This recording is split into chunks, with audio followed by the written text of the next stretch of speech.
Hello, I'm Waqar Rizvi, and this is Scope. Now, for quite a number of years, specifically since the genocide that took place in Rwanda in 1994, there has been controversy between Rwanda and France and tensions over the French role during that genocide. A new report has now come out that was commissioned by the Rwandan government and an investigation was carried out, I should say, by an international law firm. That investigation took a number of years to look at all the details as they so found them, and have found that France, in a sense, was a collaborator in the Rwandan genocide, even though, according to the report, it was not directly, obviously, involved on the ground in carrying out the genocide. Nevertheless, the then French President, François Mitterrand, did stand by the Rwandan allies at that time, the French Rwandan allies, that is, even though Tutsis were being killed by Hutus across that country at that time. Now, what does this mean for accountability, justice? I mean, those are very heavy-handed words, certainly, but Emmanuel Macron has been applauded for this, even by Rwandans at this time. But at the same time, within the country, in France itself, we also have the context of the fact that we have this drive against Islamo-leftism and decolonial studies. So this sort of, it sends, again, a confusing message about where France then stands on its colonial past. On the one hand, Macron being fairly open about wanting to discuss France's colonial past and possibly crimes, if we may call them that, and on the other hand, seemingly cracking down on such studies within the country. Let's discuss all of that a bit further. We're now joined by Dr. Phil Clark, who is a professor of international politics at SOAS at the University of London. He's joining us today from the British capital. Joining us today from Portsmouth in the UK is Dr. Tony Chafer, who is a professor of African and French studies at the University of Portsmouth. And joining us from Paris is Dr. Louis-Georges Thin, who is a professor of the French Black Coalition. He's also the Prime Minister of the State of the African Diaspora. Louis-Georges, Tony, and Phil, thank you to all three of you for joining us. Louis-Georges, I'd like to start with you. How important is it that we now have this report, even though at this point in time we know that not all the documents that France has have in fact been revealed? Well, this report is important. Well, France claims to be the country of human rights, while in fact, this country has a very heavy record in terms of crimes against humanity. And as far as Rwanda is concerned, we need to acknowledge that France brought its support to the government organizing the genocide before, during the genocide, and even after the genocide. After the genocide, because the main people who organized the genocide, well, many of them came here to France as refugees. So this is unacceptable, and this country doesn't want to recognize the truth most of the time, to recognize that they were complicit, and even less to pay reparation, which is a disgrace. Tony, what are your thoughts about this report and about what this then means for France accepting its past and even possible present policies? Yeah, I mean, first thing to say about Rwanda, it's an interesting point to make, is that Rwanda, of course, was never a French colony. It was a Belgian colony. And France kind of took Rwanda and former Zaire, now Democratic Republic of Congo, and Burundi, the Belgian colonies, under its wing, as it were, as part of its African backyard in the 1970s.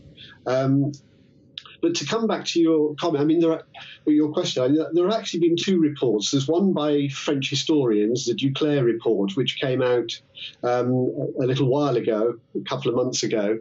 And then there's now this new report, which is done, as you said, by the American law firm. And both of them point out clearly that France has a responsibility in the genocide. Where they differ is that whereas the American report done by the American law firm suggests that France wasn't just responsible, but was also complicit.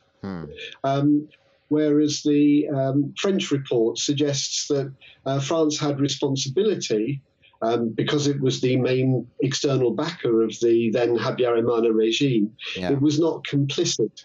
And that seems to be the main difference between the two reports. Phil, these details are really important, right, in improving relations between the two nations, the two countries, the two governments. I mean, as I said, from what I've read at least, Rwandans appreciate the fact that Macron is walking down this path, but is this enough? In fact, the Rwandan report sets out quite clearly the differences between itself and the French report, which, as Tony said, came out shortly before. And I think there's a sense in the Rwandan report that France simply hasn't gone far enough, that in fact it's been incredibly evasive. What the French report said was, yes, there was this close diplomatic relationship between Mitterrand's government in Paris and Habyarimana's government in Kigali, but that's really as far as the French involvement in the genocide went. It was a close diplomatic relationship. France perhaps gave diplomatic cover to the Hutu government of the day as the genocide was unfolding, but that's really where the story ends. What the Rwandan report says is that the French involvement in the genocide was much more extensive than that, that France, perhaps most damningly, was training the Interahamwe, the Hutu militias, who carried out many of the largest massacres during the genocide. So this is much more than just a diplomatic relationship. This is actually arming and training some of the very actors who carried out mass atrocities against Tutsi.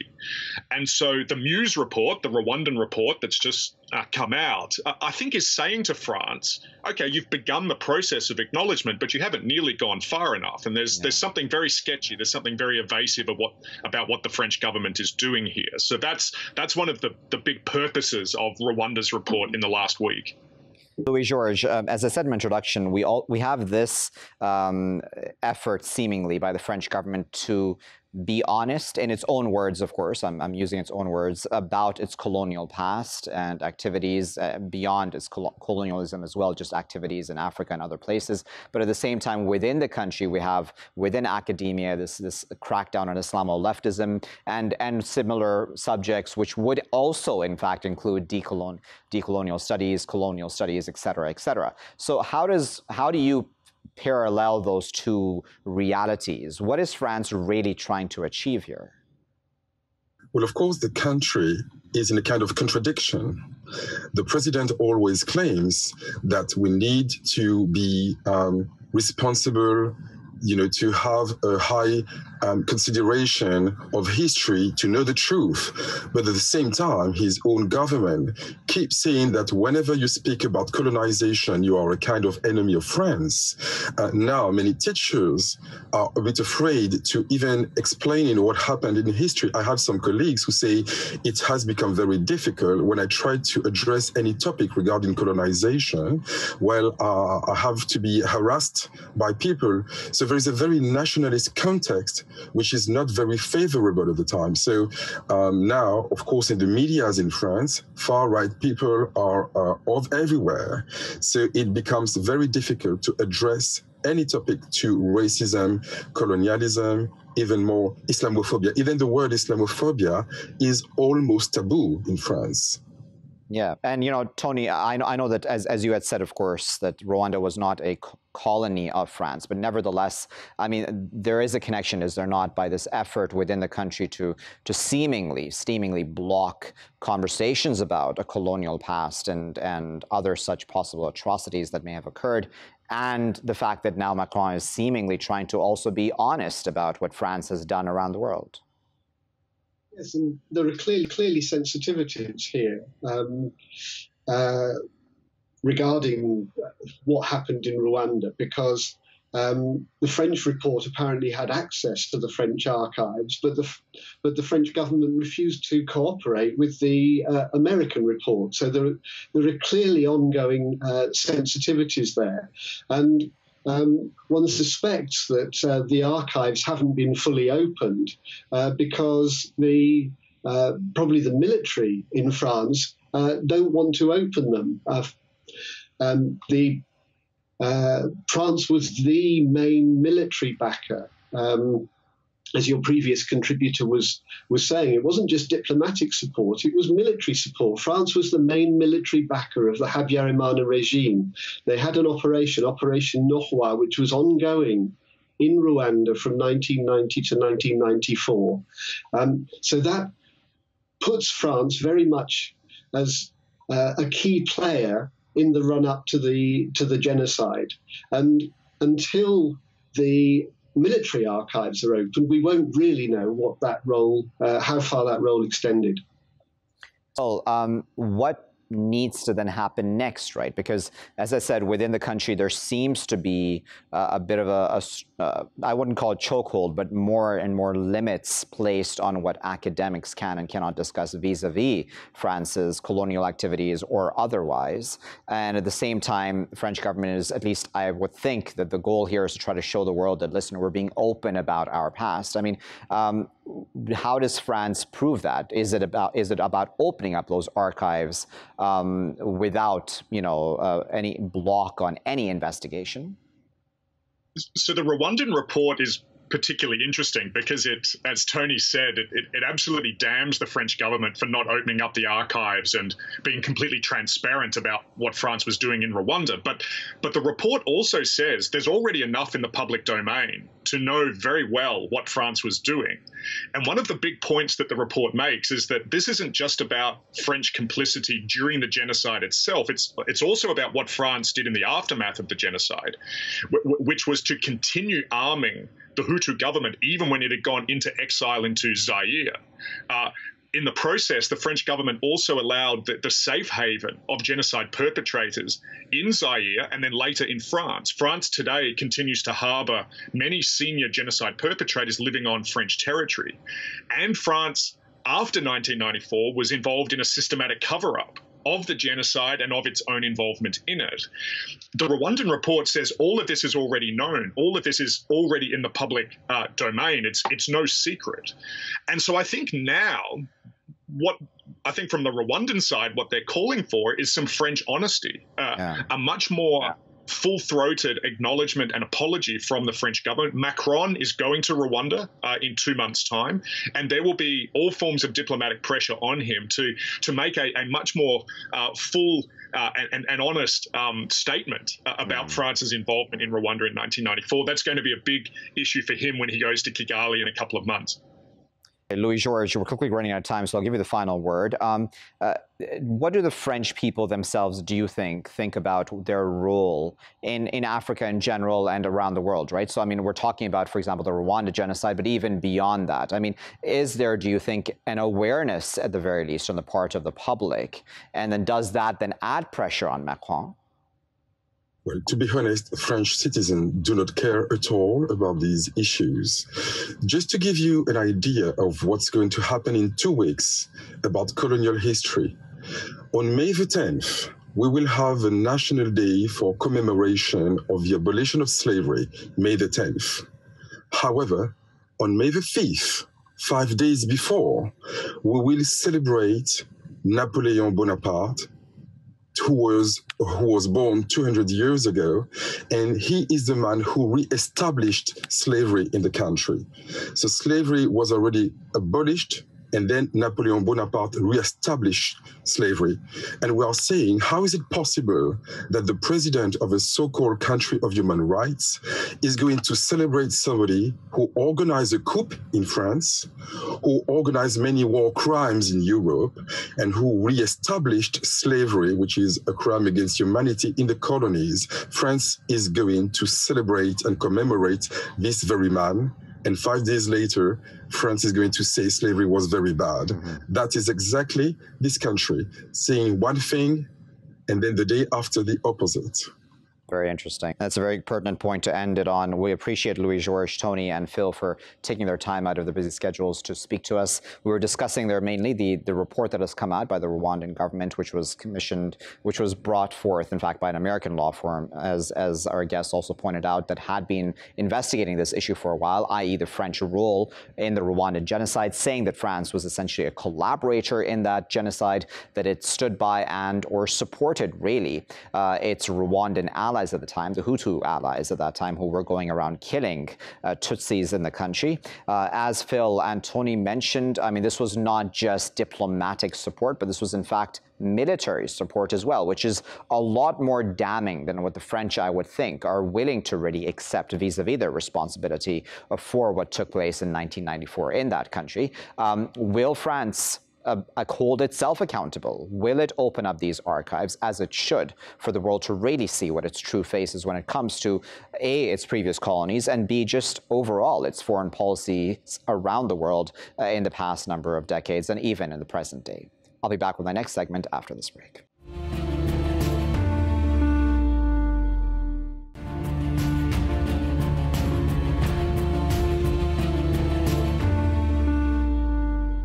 Welcome back, viewers. You're still here on Scope with me, Waqar Rizvi. Now, Republicans in Congress have introduced legislation which is being seen as heightened sanctions upon Iran. In fact, the largest sanctions package on Iran. And this is in an effort to block the Biden administration from being able to lift sanctions altogether, as Biden has said he may do if he does, as in the country does, re-enter the JCPOA, the nuclear deal, which Donald Trump had walked away from during his tenure. Now, this bill that has been supported in Congress is being done so by Mike Pompeo, who is the former U.S. Secretary of State under Donald Trump.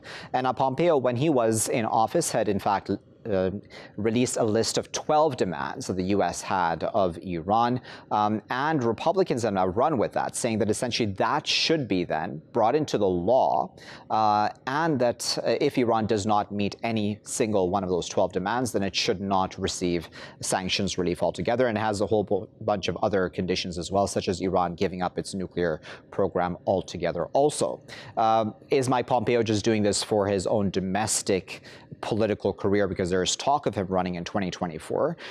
Even if so, doesn't this then go to the main point that Iran has always made, that the U.S. establishment needs to get on one page about what's to be done when it comes to the Iran nuclear deal, so that Iran really knows it's making a deal that will be permanent in some fashion, which has been really the problem, I think, at least from day one, from the Iranian point of view. Let's discuss that further. We're now joined by Dr. Neda, who is a postdoctoral assistant professor at Rutgers University. She's joining us this morning from Washington, D.C. Joining us from Tehran is Dr. Foad Izadi, who is an associate professor of American Studies at the University of Tehran. And joining us from Indianapolis, Indiana, is Dr. Hussein Banai, who is a professor of international studies at the Hamilton Lugar School of Global and International Studies at Indiana University. Hussein, Foad Izadi, and Neda Bolourchi, thank you to all three of you for joining us today. Foad Izadi, if I may, I'd like to start with you. What do you make of this package of sanctions at this time? I mean, for all intents and purposes, it will not in fact pass because of Democrats' majority. Nevertheless, it does give a sign, does it not, to Iran of what is to come down the road? I think it does. And this is not something that Republicans have to say. We had this statement from Rob Malley a few days ago. Of course, his name was not mentioned, but the question and answer is available on the site of the U.S. State Department. A reporter asks him whether there are any guarantees for the next U.S. administration to follow whatever agreement you will have with Iran this time. And his answer is no, there are no guarantees. And we experienced this once before with the Trump administration just getting out of the agreement. So when you have this legislation proposal, or you have even the people in the Biden administration saying that we never know whether whoever becomes president in 2024 is going to implement this agreement, this is going to make Iranian leaders think twice before signing up to another agreement with the United States. And you don't have to wait until 2024 because the U.S. congressional elections are next year. And as you said, right now we have Democrats controlling both House and Senate, but you never know. And the Senate majority is very slim, just 50-50. Yeah. So Iranians are going to be quite cautious. Neda, what are your thoughts on this? Because, I mean, this was an issue even under Obama, certainly, when the nuclear deal was agreed upon to begin with. Obama had to essentially pass this through an executive order. That makes life very difficult for both sides, doesn't it? I mean, this makes life difficult for Biden as well, certainly. Precisely the issue is that it was done by executive action. And the Biden administration's attempts and sort of showing of willpower to get back into it will also be by executive action. the next step for the Biden administration will have to be making this legislation, which will face, even with a Democratic-controlled Congress, significant hurdles. You have Democrats who originally opposed the JCPOA. You still have some Democrats who are very hesitant about rejoining the JCPOA, specifically Robert Menendez from New Jersey.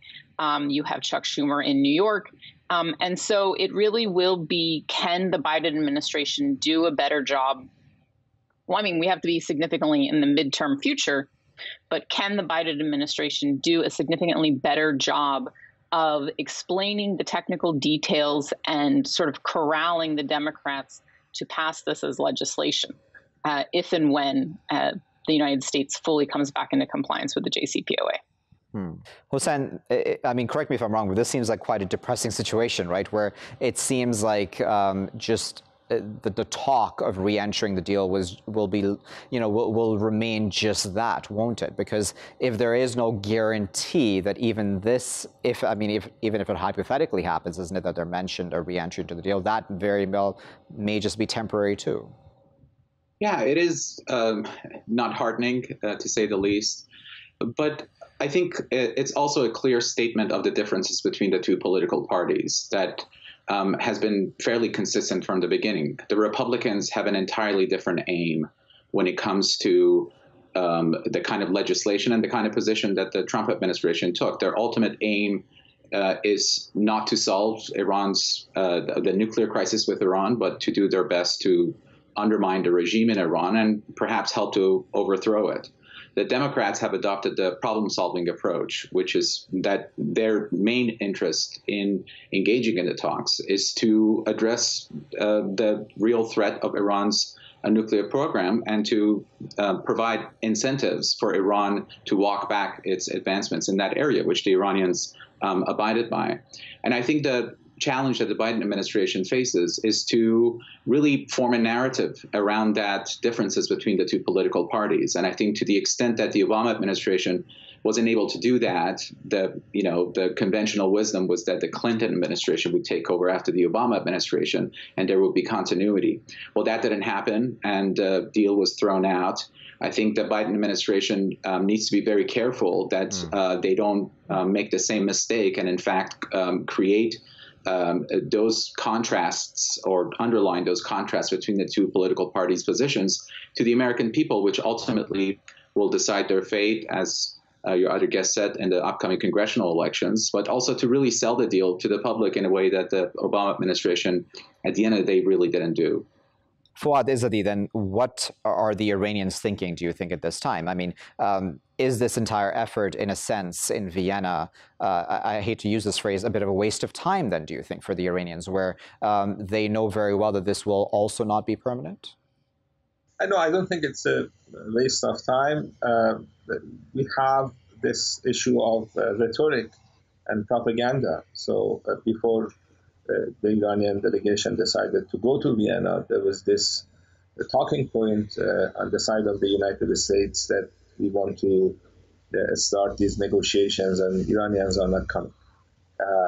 So the Iranian delegation has been to Vienna a couple of times already. These talks continue to happen.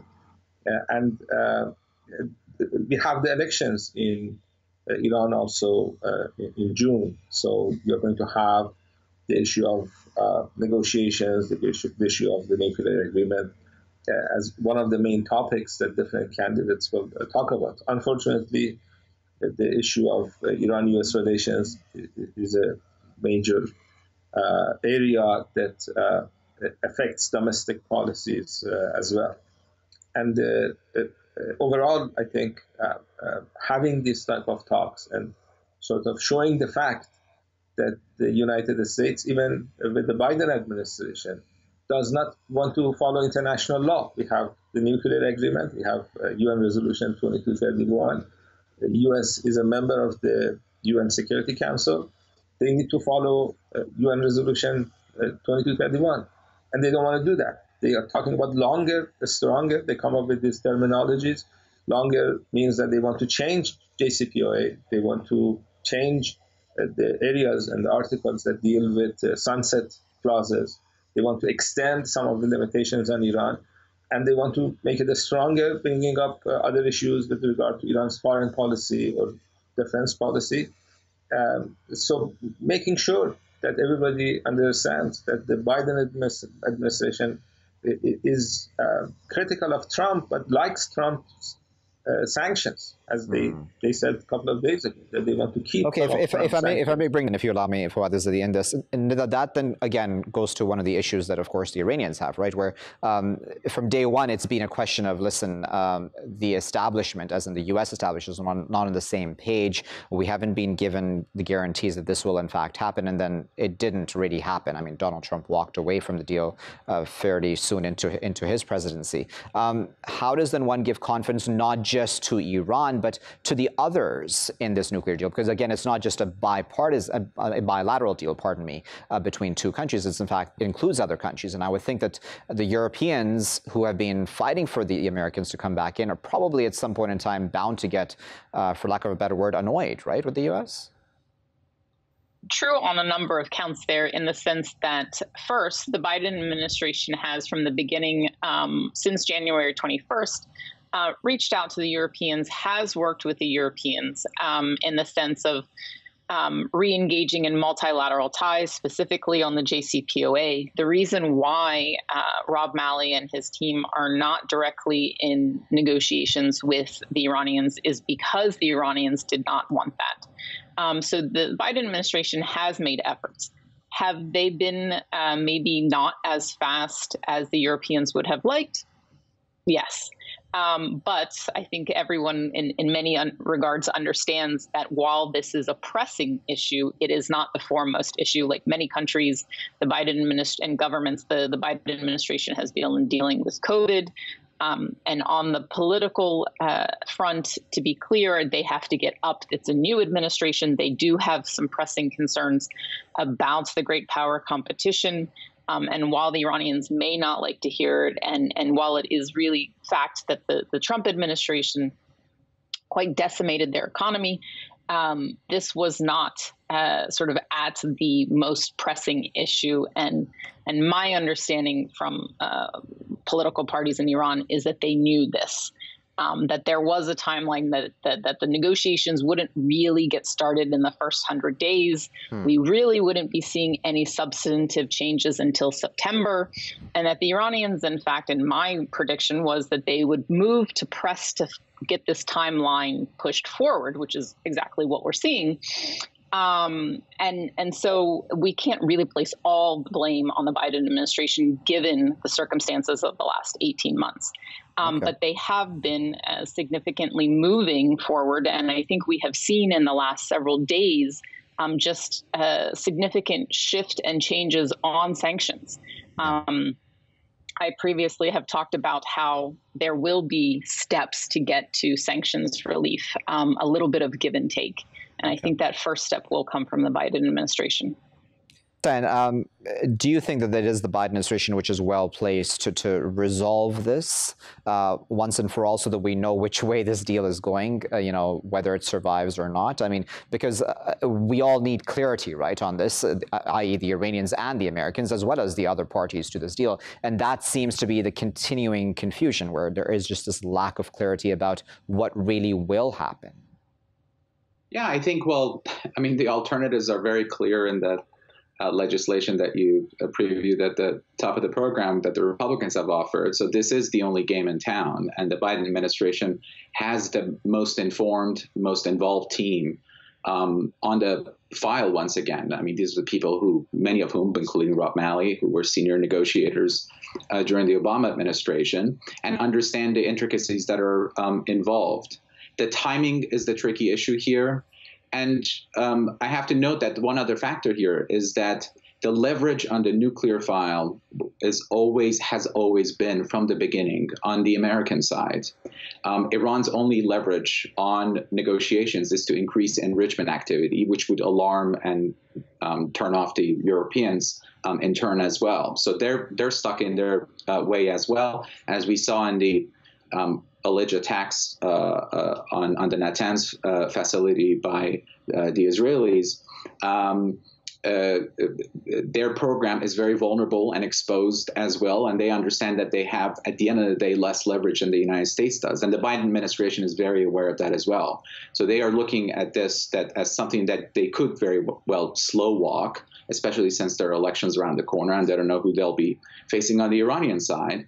But at the same time, they like to get some things done before those elections happen, so that there is a clear contrast between the approach that they have as opposed to the Republicans have, which would then factor into the calculations of the supreme leader and whoever the future president of Iran is in terms of how they'd like to proceed with Iran's nuclear program. Izadi, I'll give you the final word before I let all three of you go. Just for sake of clarity, between the reformists and the principalists in Iran, would there be a huge, do you think, difference about how they would approach these talks altogether, or accept a U.S. reentry into the deal, depending on, of course, what the terms are? Or do you think everyone's essentially on the same board? Because, I mean, it's not like these talks were not even happening under a principalist president, i.e. Ahmadinejad, or even others. You know, I think the people who specialize in this area on Iran-U.S. relations generally agree on what Iran needs to do. But as I mentioned, we have the elections coming up, and sometimes winning in elections becomes more important than what you need to do with the U.S. engagement in the next week or two. And that election is going to have an effect. So what people say and what people think may actually not be the same because of the influence of election and the rhetoric that a lot of people will use in the next couple of months.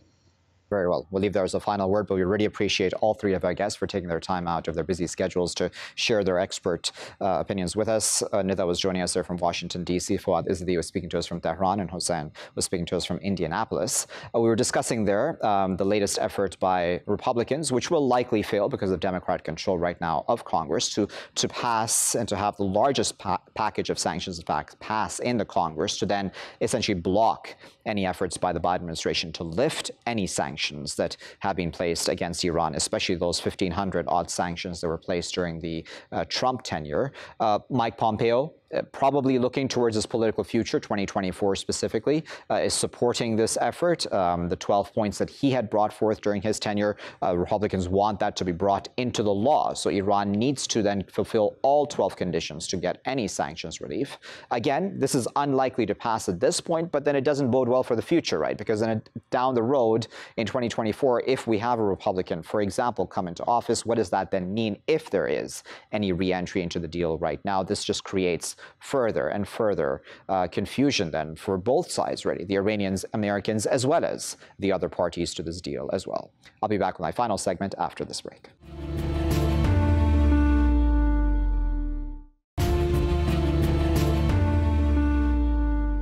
Welcome back, viewers. You're still here in Scope with me, Waqar Rizvi. And on the final segment of today's show, we're going to discuss how a report has shown just over the past week or so that 18,000 plus unaccompanied child migrants have disappeared in Europe ever since arriving on the shores of Europe.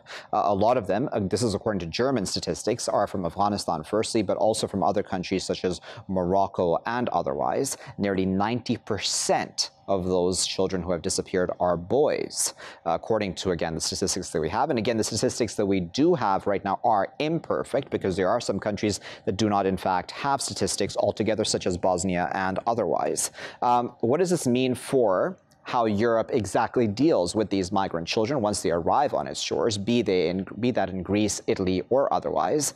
And how exactly then are these migrant children then brought into the system, so to speak? What exactly a sort of official follow-up is done to ensure their safety and security at all times, and to ensure that they do not fall into the hands of human traffickers or other even worse forms of exploitation that they may be vulnerable to.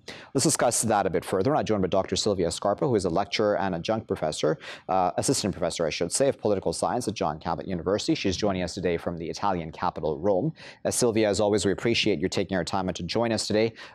This is really disturbing, is it not? I mean, Europe seems to have failed in this regard, has it not, in ensuring that whoever shows up on its shores, even if they are an asylum seeker, and especially a minor, is properly tracked and the responsibility is taken to keep them safe? Thank you very much, Waqar, for the invitation to discuss about this thorny issue. I agree with you that this is an issue that should be prominently discussed in the political arenas of all the member states of the European Union.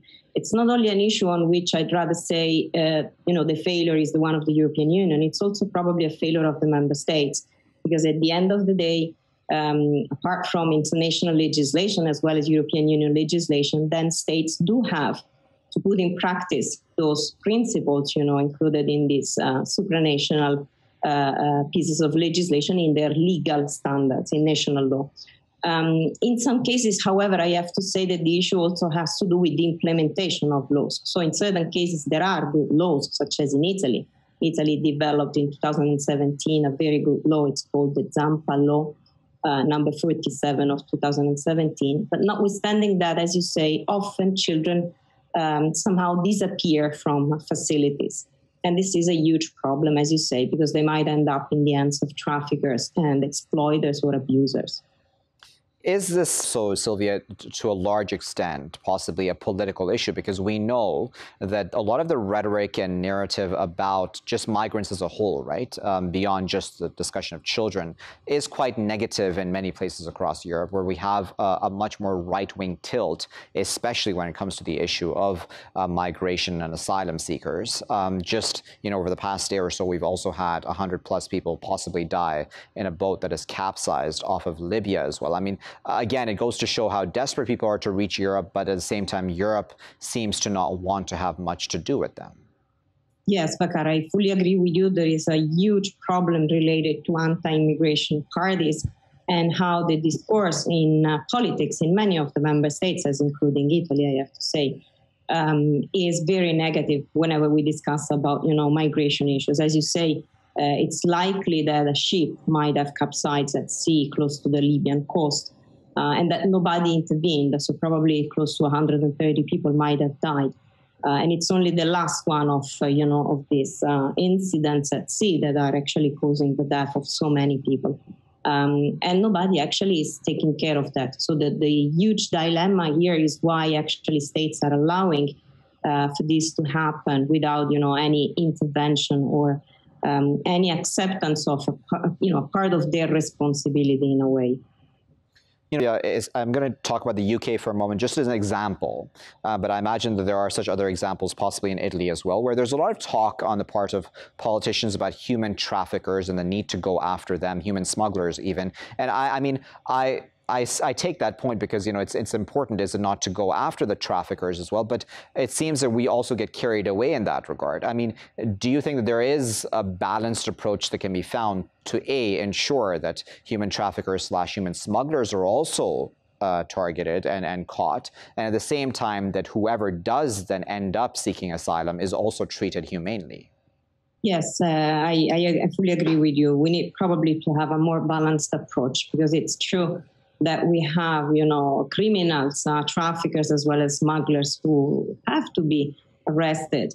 But it's also true on the other end that actually there have been and there are clear accounts of so-called pushback policies, being used by some of the member states, even allegations that Frontex might have been involved in this. So, and these are illegal from the point of view of international law as well as the national laws of the member states. So in this respect, as you say, asylum seekers and whoever actually presents himself or herself at the border of a European state or is somehow under the jurisdiction of a state, so ends up on a ship of national authorities at sea, is under the jurisdiction then of these states and is to be protected. So is to be guaranteed the chance actually to prove their claim of asylum. In this regard, I go back actually to children. Children have special rights. They are specifically vulnerable, and under international law, the Convention on the Rights of the Child provides specifically at Article 3 for the so-called principle of the best interest of the child, which means that in any issue, any matter affecting children, then it's not the best interest of our countries or our politicians, but it's the best interest of the children that needs to be taken into consideration. Indeed, indeed. We'll have to leave it there, unfortunately, Silvia, but as always, we really appreciate you taking your time out of your schedule to share your expertise with us. That was Silvia Scarpa speaking to us today from Rome. We were talking there about the report that has shown that around 18,292, I believe, children have gone missing across Europe. Again, this is not probably the full number, as a lot of states, in fact, do not even report such statistics altogether, not seeing children that disappear who are minors, and that to asylum seekers is separate from other minors and or children that may disappear. So it's hard to sometimes grasp the real number at this time. Nevertheless, Europe is failing to protect children.